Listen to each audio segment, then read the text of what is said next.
Sehrli choyxona polvoni to'liq retseptlar bilan ko'rsatib berishga harakat qilamiz.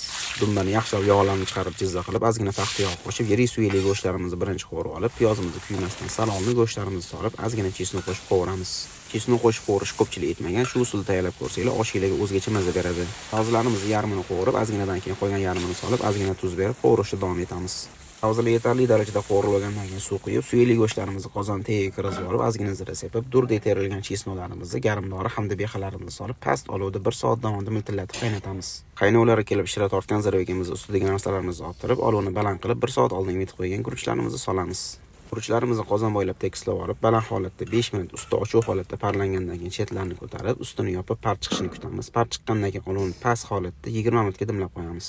Guruchni birinchi parlanishi oshdagi eng asosiy jarayonlardan biri hisoblanadi.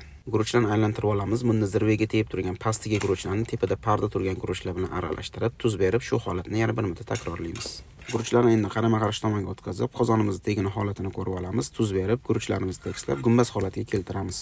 Guruchimiz ustidan ozgina qaynoq suv berib, zira sepib, hamda barcha mahsulotlarimizni ustidan terib olamiz. Olovimizni tegini ko'tarib, par chiqishini kutamiz. Par chiqishi bilan olovni past holatda yana yarim soatga dimlab qo'yamiz. Bu oshimizni tayyor bo'lgan holatda ko'rinishdan qanchalik o'xshat olganligimizni izohlarda fikringlarni qoldirib ketsanglar xursand bo'laman. Bu videoni choyxona palov tayyorlashga qiynaladigan do'stlaringizga yuborib qo'ying. O'zingizdan saqlanib qo'yasiz. Kerak bo'lgan paytda bitta ko'rib o'zingizdan tayyorlab yuborasiz.